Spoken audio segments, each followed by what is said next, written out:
Great. Thank you, everybody, for joining in for another session for the workshop series by the Debate Center and everybody who is here. We are very grateful that you are able to join us today.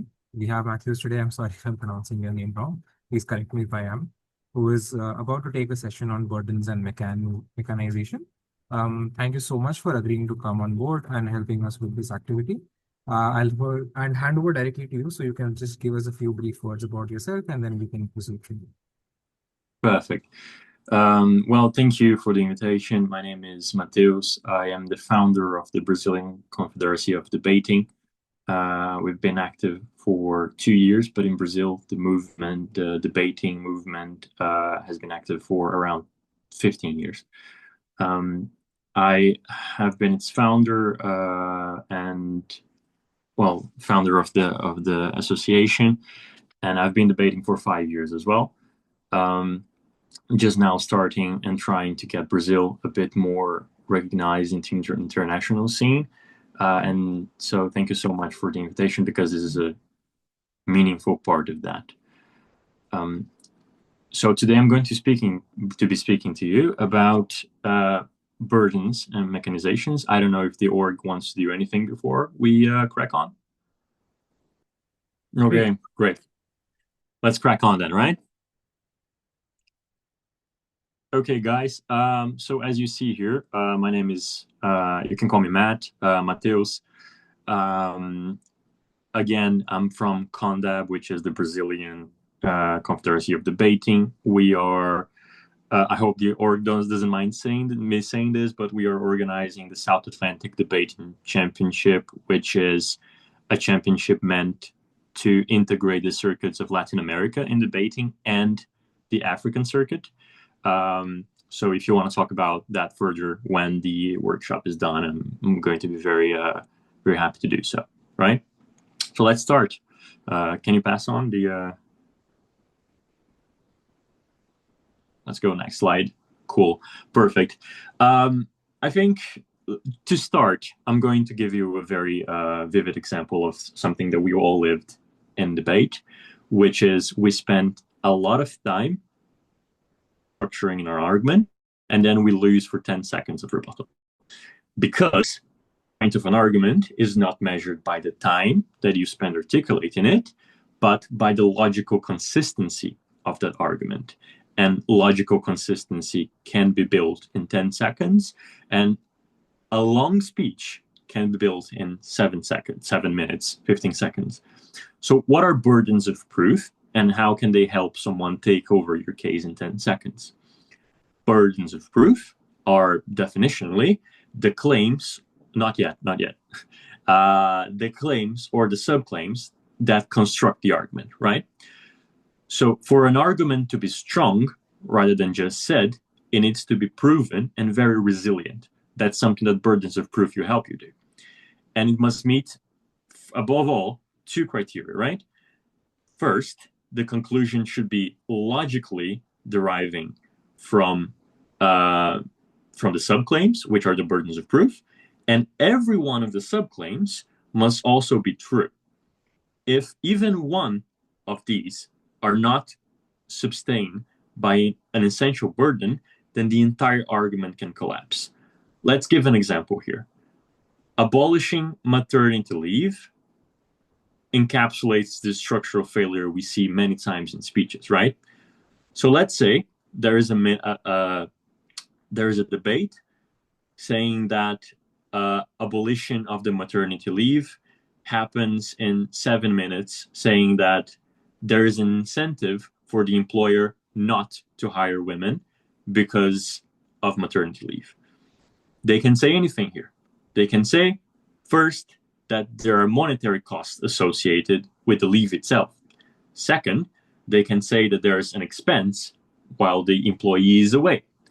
Third, they can say that the woman will face some difficulty in advancing professionally when they return, which makes them a less valuable asset for the company.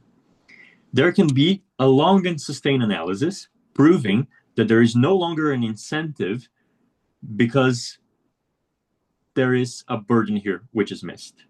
The capacity to act upon the incentive. The entire 7 minutes can be defeated by a 10-second rebuttal that merely says, and now you can go on to the next slide, they cannot not hire women just because they're women. It's illegal. We have anti-discrimination laws, right? So opposition now came and dedicated a single 10 seconds to explain why you're not able to discriminate against women because of these 3 reasons you gave, which results in a fatal missing link. You cannot give reasons as to why they have the incentive to do something if you miss the burden of proof of proving why they have the capacity to do something. So you need to dedicate the analytical strength of your speech always toward the right burdens. Otherwise, you don't achieve the efficiency and the resilience according to your arguments, right? How do we find these burdens? How do we find these logical links? Most of the time, arguments rely on 3 burdens. The first burden is likelihood. Is this true? Is this likely to happen? The second burden it often relies on is importance. So does that matter, or does it have a normative value? The third burden that almost always comes on is comparativity. So does this change anything in the debate? Should the judge care about what I'm saying when they're comparing this in the deliberation? Let's give you a second example. So imagine there's a debate about paternalistic policies, right? Like banning smoking or regulating fast food. The argument will often rely here on the principle of individual choice and autonomy, right?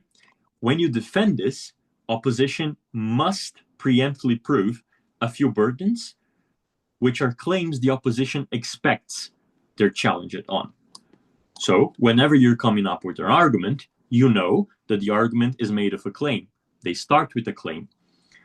That claim, as we said before, has several subclaims, which are the burdens. And these burdens should preferably be what you know is going to be contested by your opponents, right? So imagine that you have a burden to prove that the choice is free, that the choice is informed, and that the choice is rational, right? You must prove that the individual is making a rational choice because they're aware of the harms. A choice can only be really made if you're aware of what's waiting on the other side. You cannot choose whether you're going to smoke with quality if you don't know what are the consequences of smoking, right? Let's suppose the opponents argue that choice can never be rational because addiction makes you less rational, right? If you're addicted to smoking, you're not making a choice to smoke tomorrow. You're smoking tomorrow because you're addicted to it.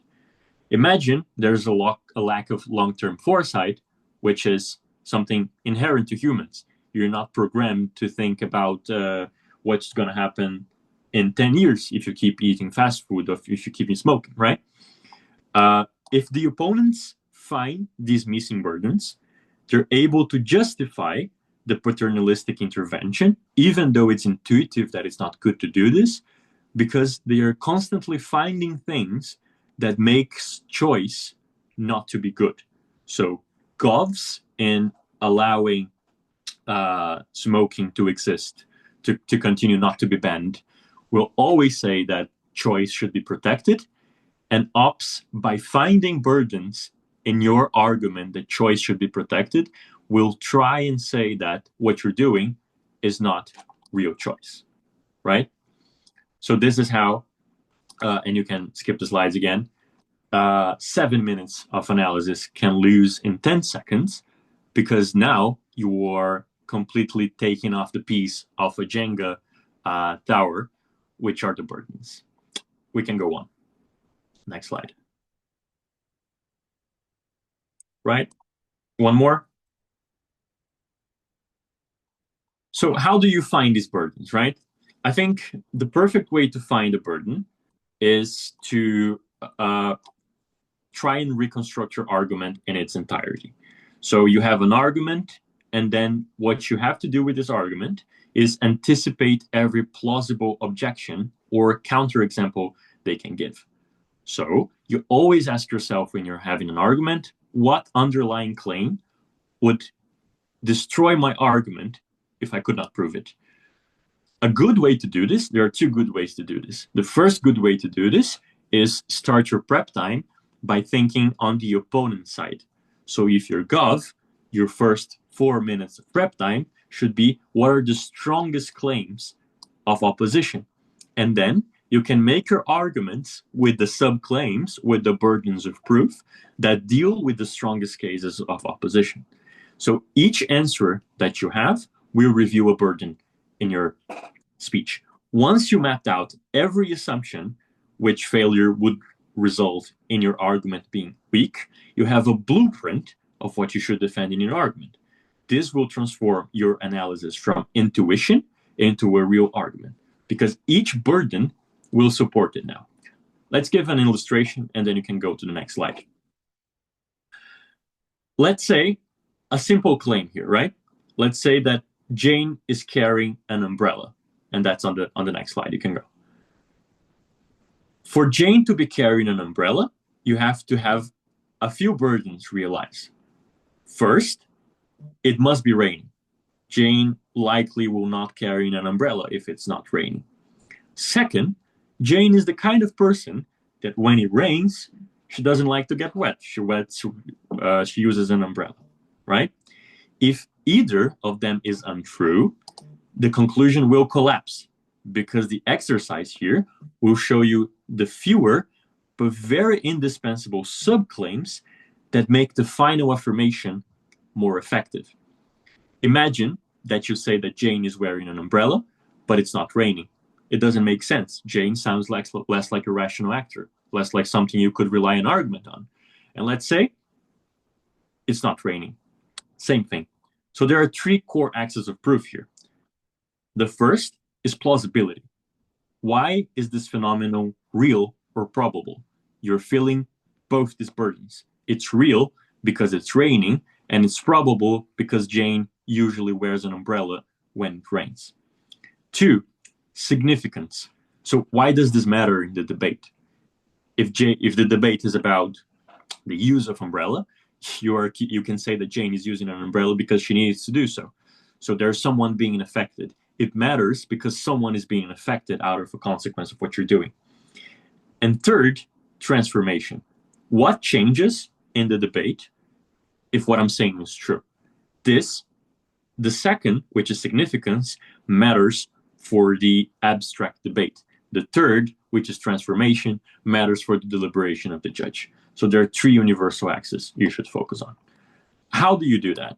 You do that with mechanization. You can go to the next slide. Once you found the burdens, the challenge is now making sure these burdens are true. For example, you can say, my argument is X. Well, my claim is X. I have two burdens of proof here, which are to prove that A and B. And I'll solve both these burdens of proof through the same mechanism. A mechanism shows precisely why and how each premise leads to the next premise, right? So mechanization will transform the loose claims into a chain of causation, into a real argument. Why is mechanization good here? First, if your argument is fortified by causal explanation, the judges can make small concessions to you. If you say that something very impactful happens and you give them a pathway towards this impact, no matter how impactful, I mean, it matters how impactful, but the more impactful it is, the more you need to make sub-affirmations that the judge is likely to concur with. So it makes your argument more resilient. Second, you don't have to over-explain your impact if you're giving them small steps together. And third, your arguments have more depth, and judges like this. So how do you mechanize an argument? First, you must be giving precise framing. I think every argument benefits of framing. Most arguments benefit of framing, and the framing can either benefit the argument directly or the whole case, in which case it should come first in your speech, and in the first case, it should come adjoined to the main argument. Then you give a frame. What is a framing? Framing is a fact about reality. No one is disputing, for example, that the West needs a new partnership. They're no longer wanting to rely on a few countries from Asia. So that's why, for example, India should abandon their political ambiguity, right? So this is a framing. It's true both for opposition and both for Goths, right? Second, you need to generate reasons on how you get to the end effect of your argument. You will produce several independent mechs that will each make it true.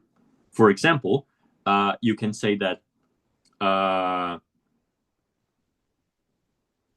in an argument about drugs, the reduced disposable income for illegal drugs will make their market harder to access. Psychological aversion, because now you can go to the legal market, will make their market harder to access. Substitution effects, because now you think there is a new better thing, will make their market harder to access. So you can give different distinct reasons on why something is happening. The order of your mechs should be logical. So you should start with the more intuitive, the more quick mechanisms before you advance to the deeper causal ones. How does this look in a debate? It looks like, well, first, we have something that is very easy to happen. Second, once this is granted, we have something that is harder to happen. And third, here's the third step of my mechanism, we have a harder step to happen, right? So that builds momentum in the debate and it creates confidence in the judge. Fourth, I think it's always good to add illustrations, right? You should anchor your mechanisms in real phenomena.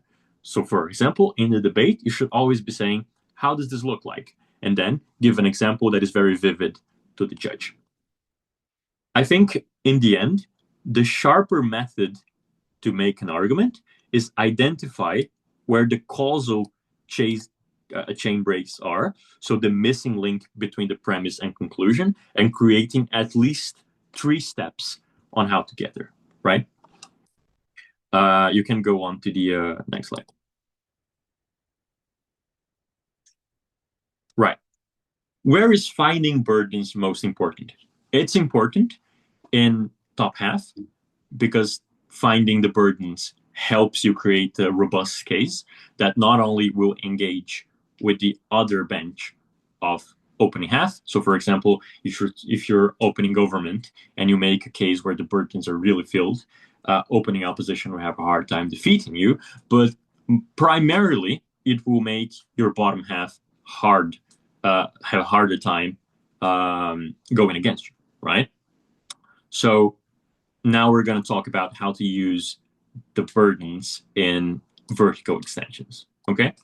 So go on to the next slide, please. I think the first way to do this, as I said, is try and be the enemy of your case from the get-go. If you are top half, you want to go on and say, right, I'm going to make an argument about X. What is opposition going to say against that? Make what opposition is going to say against that as the strength of your argument. Make it a part of your analysis. For example, how does this look in a debate? It looks like, well, we know that opposition is going to say that. It's precisely the opposite. What you're going to say actually helps your case. How do you do that? You do that by thinking of what they're going to say and doing mechanization to say that one of their steps actually can lead very plausibly to your step, right? So how do you do vertical extensions with that? Next slide. First, when you're in bottom half, what you can do is you can look at the top half and see that they miss the burden of proof. So their argument is a mess, right? When their argument is incomplete, the first step to winning a vertical is to identify what must be true for the earlier team's reasoning to function. So you should imagine this as a dam. There is water and there is a barrier, which is their lack of proof. If you remove the barrier, their argument is yours. But they must never have actually proved the thing that removes that barrier, right? So completing that missing premise is what's going to make your contribution indispensable.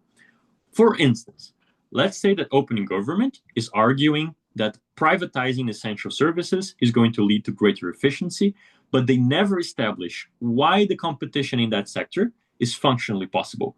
For example, let's say that essential services have natural monopolies. Let's say that they have infrastructure barriers, right?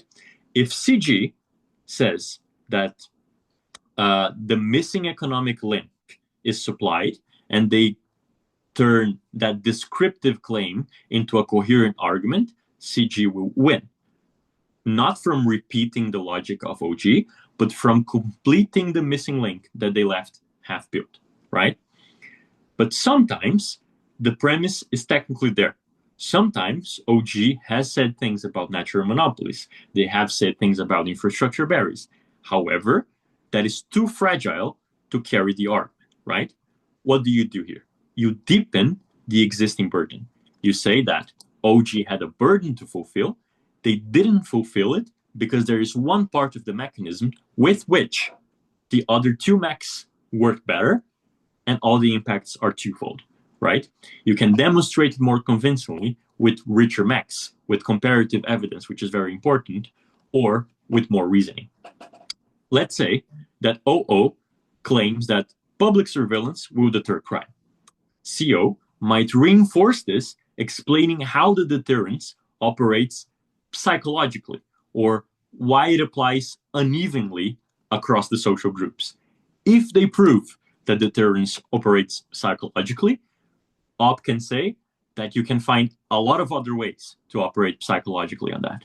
Or if it applies unevenly across social groups, they can say that it's unjust and therefore should not be supported. If you add the layers that make the causal story robust and empirically grounded, you have proven that your argument takes the same burden of the top half further and better, right? Also, you can extend through the normative impacts. So another path is choosing to push beyond the mechanism and toward the consequence. If you use the same mechanisms, but a different and consequence, and you make a vertical based on impact, it does work. It's counterintuitive because I think it's something that in the circuit, it's mostly said that you cannot extend by impact, but you actually can. It works when the earlier team's conclusion is uncontroversial, but there's no strategic or moral depth. You can say, for example, let's say that opening bench shows that foreign aid will increase regional stability, right? Closing bench can extend by arguing why stability itself is good. They can link it to long-term democratization. They can link it to the preservation of life in countries that are affected by war. So this is something that CG can win. If there is a shallow positive outcome in top half, and you change it into a morally charged impact, you reframe the debate around higher stakes, and that's something more valuable to judges, right? I think there is strategic things about verticals that I want to say that you do through burdens of proof and mechanization. And this is about flagging. First, you should name your contribution very explicitly. So avoid general language here. I think you should never say that we're adding more analysis. Obviously, panel, we add more analysis than they do. Instead, you should be pointing the exact missing link all the time. You can say things like, our extension explains why competition actually materializes in this market, while we never see that explanation in OO. I think something even better to say is that in the logic of OO, if you were to get everything that OO is saying and make it true, you would even have bad thing A and bad thing B. With our logic, competition is actually materializes because you have this mechanism and that mechanism. Or you can say that our bench was the only one which introduced the moral calculus that determines why stability matters. So for example, let's say that OG proved stability. If they never prove why you should care about stability because it has impact ABC, they can still lose to closing. I think the second flagging strategy here is making, and you can see in the slides that you're making a mess into something real neat. I think you should credit opening. all the time. I think if you're extension, you should start your speech by crediting opening, acknowledge what they have achieved, and then you should delineate what's your step forward.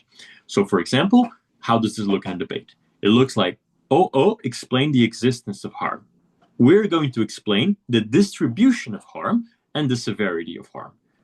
So the judge is never thinking, because when you're extension, you're going to probably say, inevitably, some things that look like what your opening half say, but you don't want the judges to be making the mental link, oh, I heard this in OO, this is probably derivative. No, what you want to do is you want to show exactly what they achieved and what you plan to achieve. Also, you should ensure that your analysis is independent. You should ensure that your extension can survive conceptually, even if the earlier half did not exist. So that means you should have your own framing. You should have your own internal logic. You should have your own proof structure. For instance, let's say that first half is arguing about efficiency. Your half should focus, even on the same points, on equity, on predictability, as the decisive principle that happens. Both are compatible, but both are distinct. I think you should also, fourth and last, anchor your vertical when you're using burdens and max to make it stick, right? You should do clear signposting. I think I said some things about signposting here when you were acknowledging their achievements, but I think you should also tell the judge the nature of your move. You can say, this is a completion vertical, right? We are finishing the missing premise of opening half. Or you can say, this is a depth vertical because we are strengthening the causal proof. Or you can say, this is an impact vertical. We're redefining what the end goals of the debates are. If you are naming the type of the expansion, and these are the three main types, it's either completion because they didn't have a burden, it's either a death because they didn't have the mechanisms, or it's an impact vertical because they missed the framing and they missed where the debate should arrive.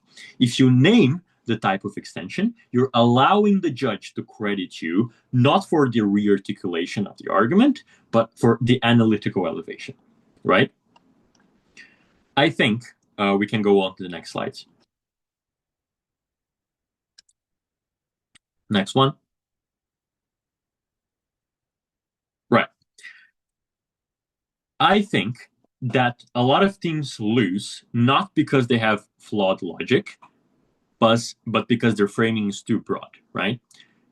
A framing that is too broad doesn't secure the ballot. You need a blueprint. Let's say that you make a claim that the black market is bad. That claim sounds intuitive, but there's no truth behind it to determine who wins the debate, okay?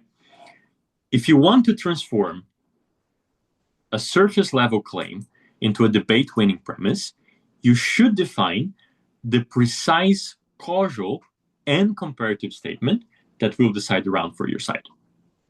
For example, it's not that the black market is dangerous.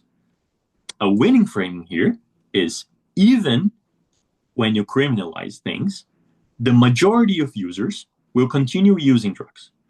They will continue consuming drugs, but in far less safe and in conditions much less accountable than under regulation.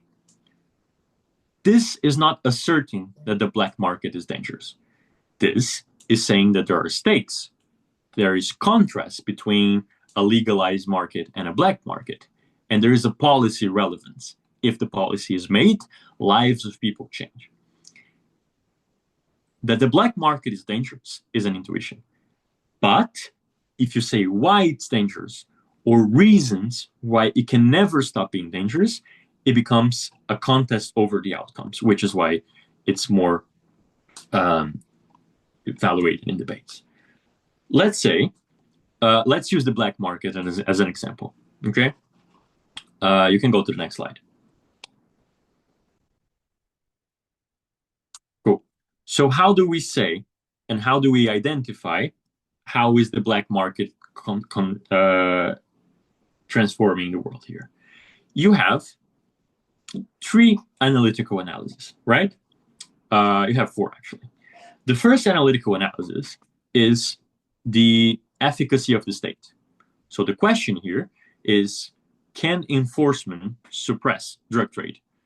That will be true depending on the framing. On European countries, it may be that they can.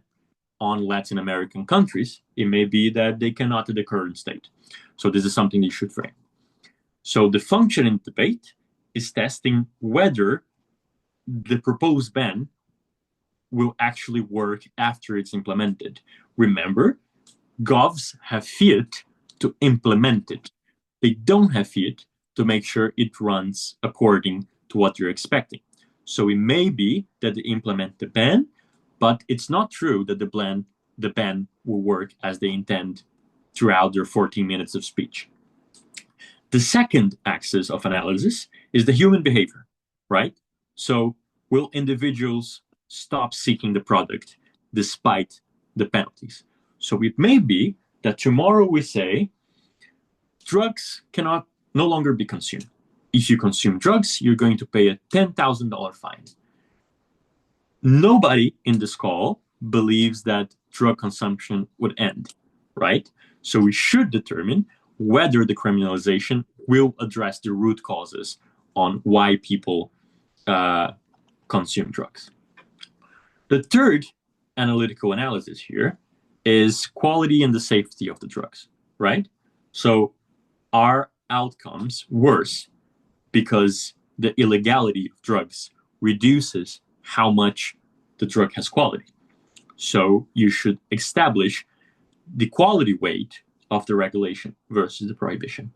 The fourth analytical analysis is systemic transformation. So you should prove whether the legal change will dismantle or merely displace the illegal market. So will turf wars become worse or better because of the systemic transformation? Note that I gave you four analytical axes, which are going to be the claims, right? The claims here will be, for example, that the state has more efficacy, right? The burden of proof here is to prove that the enforcement will suppress the production, and most importantly, will suppress the trade. On the second, the claim is that human behavior changes for the better. The burden of proof is that individuals will stop seeking the product or seek the product much less. The claim on third is that the product will have more quality, the product will have more safety, and the burdens, again, are whether illegality reduces oversight, which leads to a reduction in quality. If you neglect any one of these dimensions, you will leave a logical blind spot in your argument. So there will be a foothold for the opposing bench to collapse your argument entirely.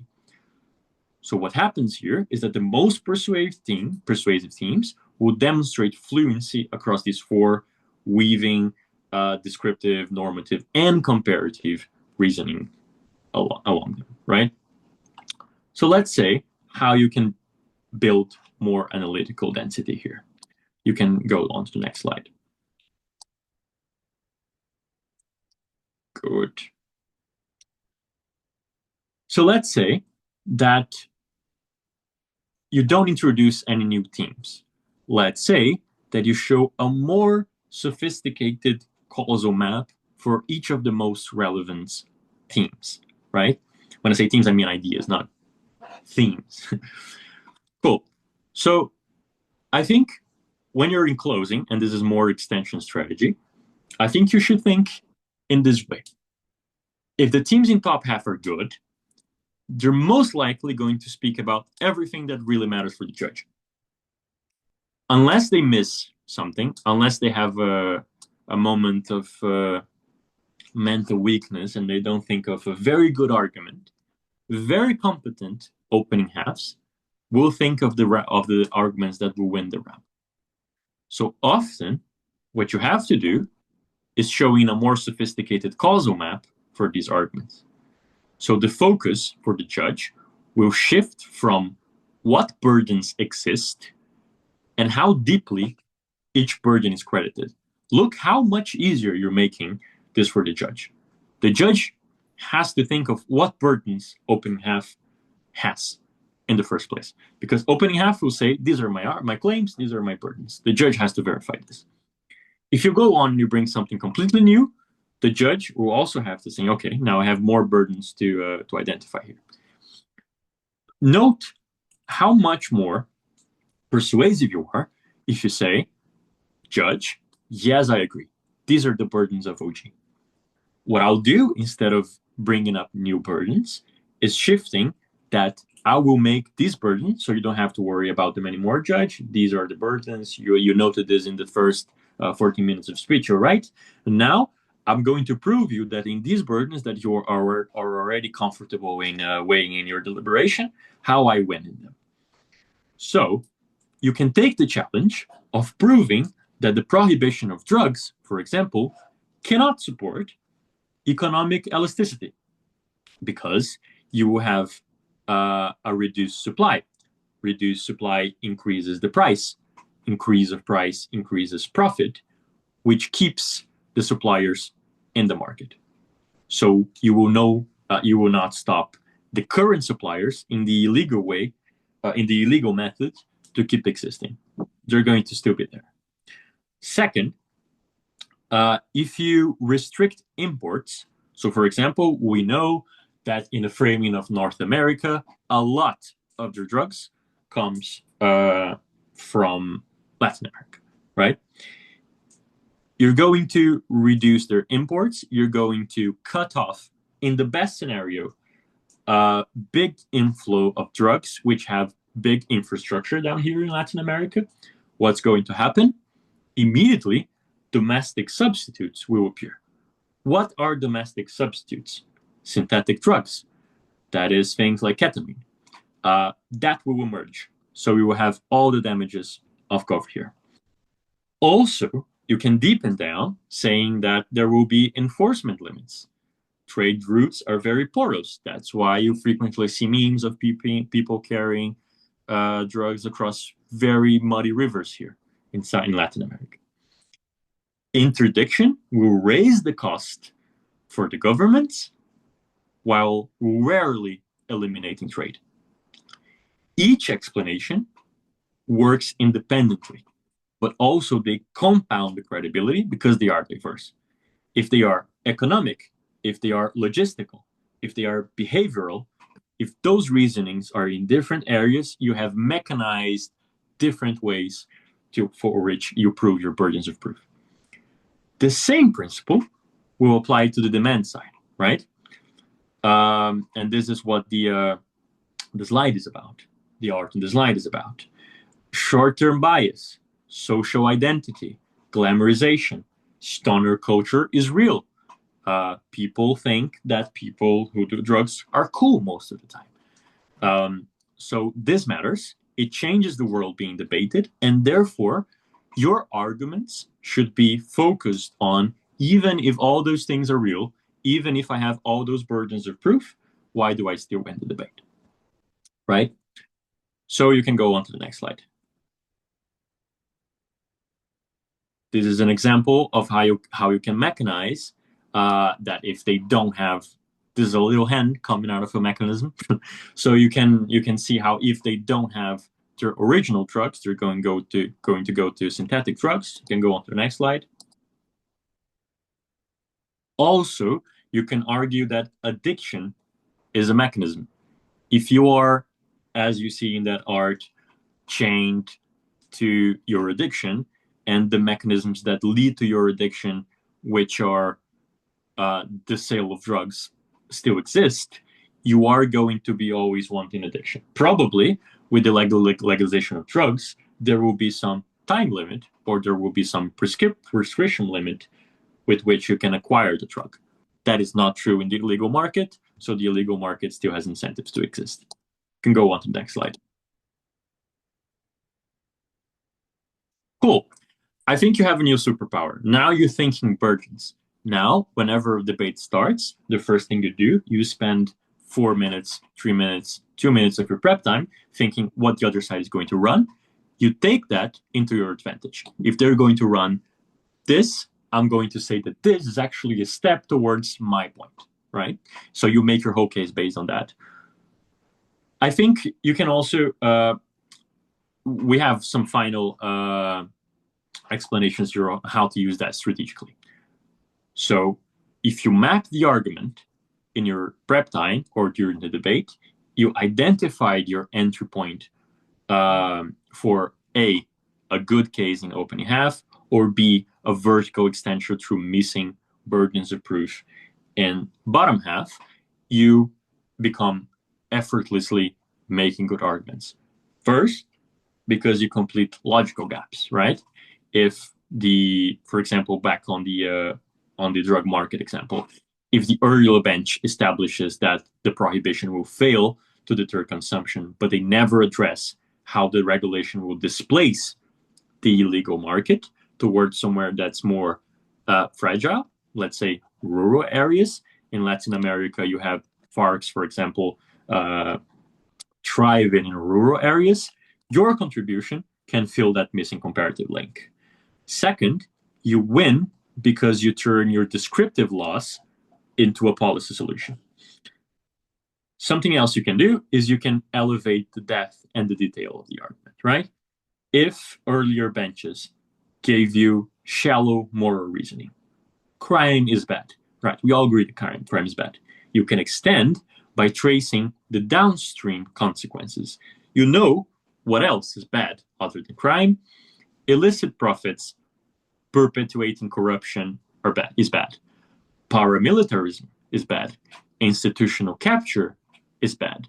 So you can extend via impacts. You're not repeating, you're scaling the argument's granularity. And third thing you can do strategically is reframe the moral core. If you have a subtler but more decisive form of vertical or new argument, when you have a shift on the normative locus of the debate. If opening half is centering on the harm reduction, you can reorient the round around autonomy and the legitimacy of the states to do that. Whether the moral authority is going to justify the paternalism that is very coercive against the citizens, right? So this transformation will often convert contests of empirical affirmations, such as crime is bad, into principled affirmations, which has completely distinctive judge credit. But most of all, I think you can go on to the next few slides, couple of slides. Most of all, now you have a path from start to finish. Again, an argument is like a Jenga block. If you put them all together, they're terribly stable, even if you pull apart one mech or the other. So for example, if you put all your mechs and all your burdens in the right order, it may be that your opposing bench will rebut one of them, but it doesn't mean that it will fall. If you have the exact links you're missing as the links you should not have missed, which are the most contestable from the opposition benches, then it may fall.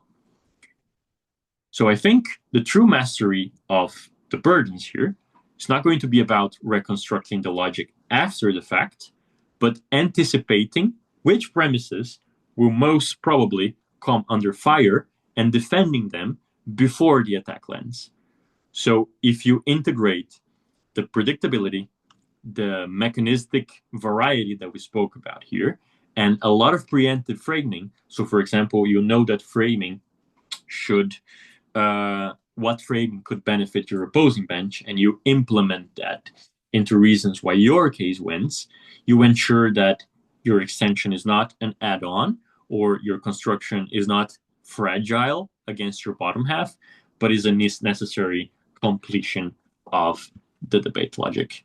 You can go on to the next slides. And the next slides is a little question mark because I'm happy to take on questions if you have any.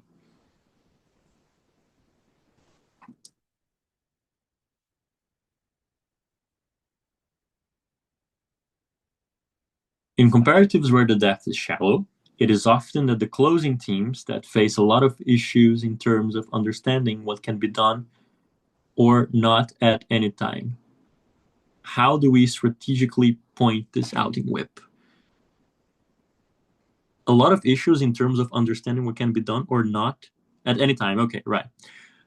So you mean the closing team, clarify that question to me if you can. You mean the closing team doesn't know what the opening team will do, so they have to prep for that. Is that right?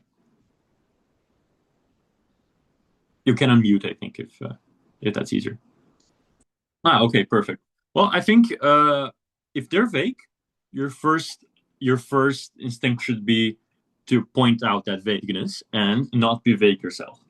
You should be saying, so of course they miss the burden. In their logic, if you do X, Y bad thing is still going to happen. In our logic, because we fulfill that burden, it doesn't happen. I think what I like to run most is panel. Let's suppose you completely credit OG. Let's suppose all they said was true. Imagine that X happens. This will lead, with their logic, to consequence ABC. With our logic, it doesn't, because we fulfilled burden of proof X. Does that clarify the question?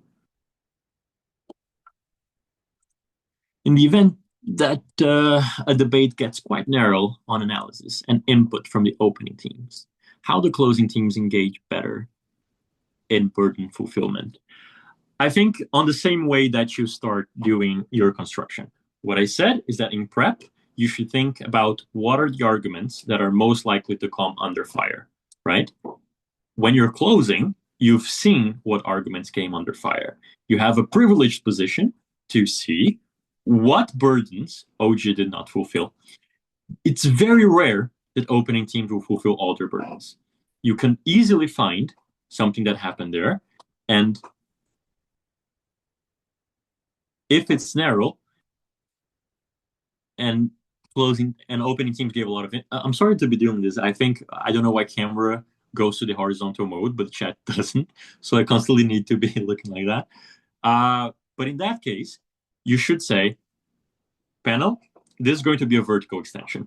This is going to be a vertical extension because OG did a good job of, taking most of the relevant arguments of the round, but this is going to be a vertical extension on completion. And it's going to be a vertical extension on completion because the opening teams did not have this premise or they miss this causal link.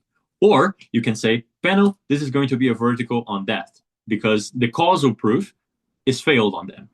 On them, like I said to the previous question, if you go from point A to point Z, you're most likely, with their logic, will miss your path on point, I don't know, F or G, right? Here, it's probable that something will happen. And I think here, to answer your question, a good way to do this is to think of the cookie cutter for mechanisms. Most of the time, people think of mechanisms in terms of incentive and capacity. Let's say that I prove that an actor has incentive to do something. Let's say that I prove that the actor has capacity to do something. The circuit today will mostly recognize this as a good thing, right? I think what you can do on closing teams, if the debate is very narrow, is contest that logic. Let's give an example. I'm in my room right now. I have every incentive to keep my room clean. And I also have the capacity to do so. The mop is there, the vacuum cleaner is there, I have a broom over there. Still, my room is a mess. I have incentive to clean my room, I have capacity to clean my room, yet the fact is that my room is not clean. Why is that? Because often, incentive and capacity are not enough. Instead, you should think of capability. What are the incentives of an army to win a war? Sometimes an army has both the incentive to win a war, because that's their job, and the capacity to win a war. However, winning the war will have huge repercussions in terms of human rights, because winning a war very fast is bad. So they don't have the capability to do that. Let's say that I'm a CEO. Just to finish, and then I'll go on. Let's say that I'm a CEO. My incentive is to do a good job and bring profit to the company.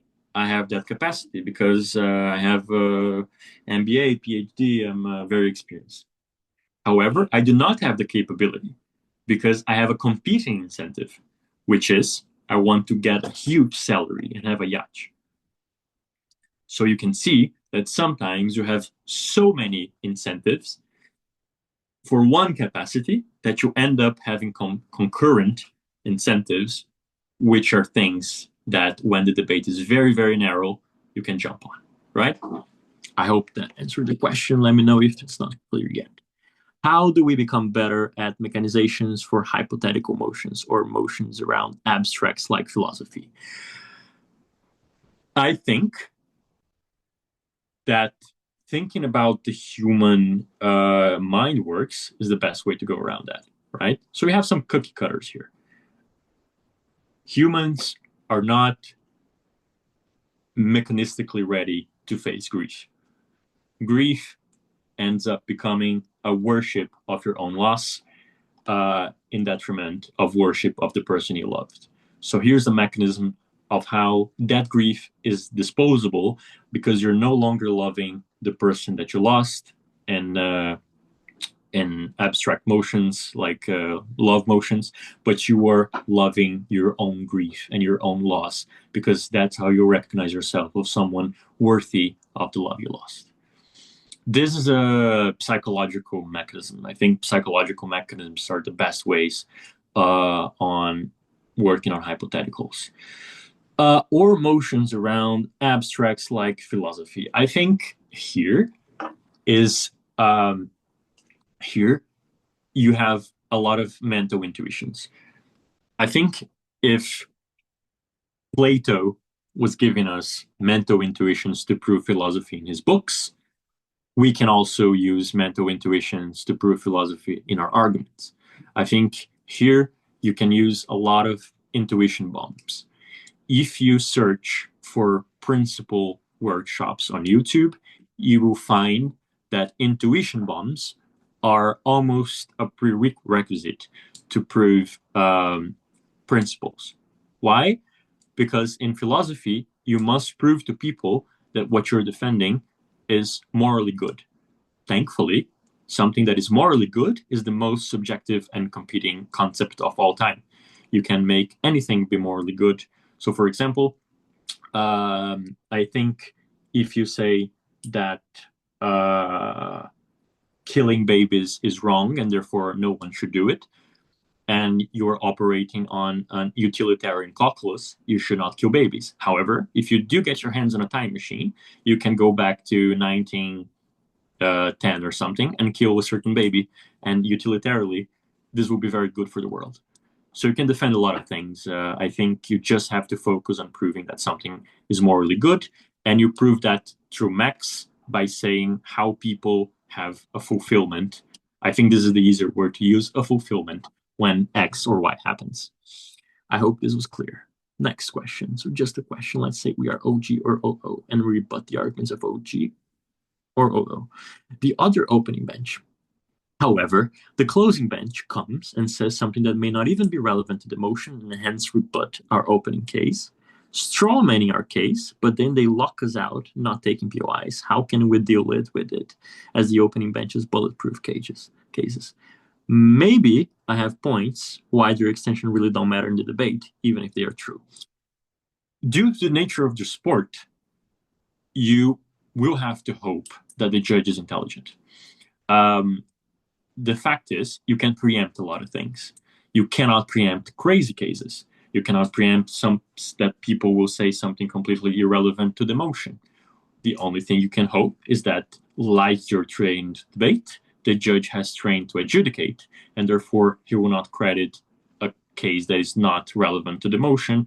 They will not credit strawman, and they will not credit cases that do not engage with yours, because that is something to be taken off in consideration in the deliberation as well.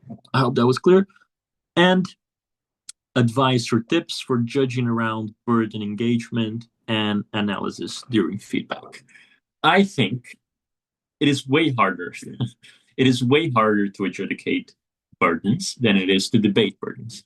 That is why, as a debater, it's very important for you and very strategical for you to list out your burdens to the judge. I think every time a judge hears something, they're open to persuasion, but they are closed to ineffective arguments. So whenever you say, I don't know if that happens, you as a judge is probably identifying a burden. Practice will make you think, I don't know if that burden is fulfilled. If you don't have practice, you will probably think of something like, I don't know if I'm buying what he's saying, right? So it's a matter of having practice to translate that. Because when you were judging OG and they said something that sounds good to you, and OO comes and says something that makes you think, oh, that actually makes sense. It seems that it's wrong, right? If you do that, oppositions have identified a burden for you, and then you have to take care of that consideration into the debate. Any drills or practical exercises that you might recommend for improving? Yes. I think the why test is very good for mechanization. Take a specific burden and ask yourself with some repetition, why is that claim true? And then you continue asking why on a sheet of paper or something until you reach a very basic core mechanism that is uncontestable or very unlikely to be contested. If you reach a mechanism that people don't want to think, you guys were asking about abstract motions before. If you reach a mechanism that people don't want to think about their suffering, that is contestable. Sometimes people think too much about their suffering, right? But if you go deep down and you keep asking why, you will eventually reach that people are pain averse. And that's true. Unless you are a very specific type of person, most people are pain averse. The second is the impossible task. I think you can set an impossible task for yourself by forcing your brain to find several independent reasons for why any claim is untrue or irrelevant. Let's say that you open that website, debatedata.io, and you get a motion and you spend 15 minutes thinking of government arguments. Then what you do is you're going to take the strongest argument you got to, and you're going to start finding reasons why that is untrue or that is irrelevant, right? If you are uncomfortable giving 2 reasons, aim for 3 reasons. If you get to a point where you can easily find 3 reasons why that argument is untrue, aim for 5 reasons. When you're at 5 reasons, try to do 6 reasons. How does that help you? Whenever you start prep time and you start prepping for the other side, you will be able to, when you actually start building your cases, find easily reasons why the other side's arguments can work for you. I think in terms of mechanisms is this.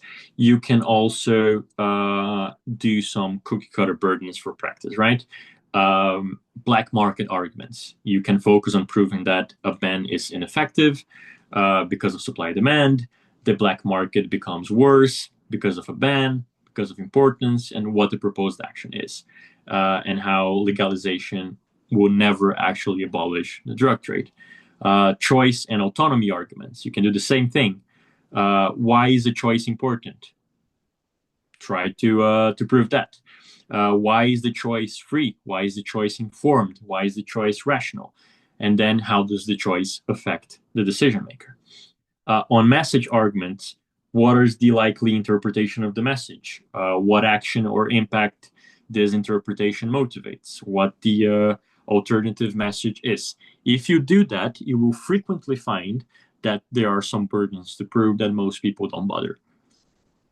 I hope that answered the question clearly.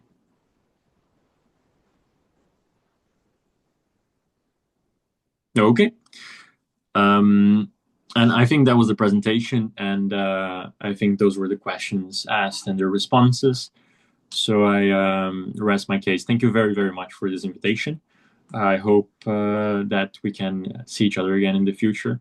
If you guys want to know about the South Atlantic Debating Championship, which is, again, a Brazilian effort to integrate the Latin American and African circuit, please go to the Global Debating spreadsheet or reach out to me. I think Kaushik can give you my number.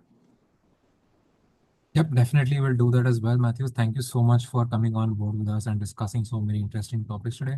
It was a pleasure to having you here and discussing so many things about burdens and mechanizations.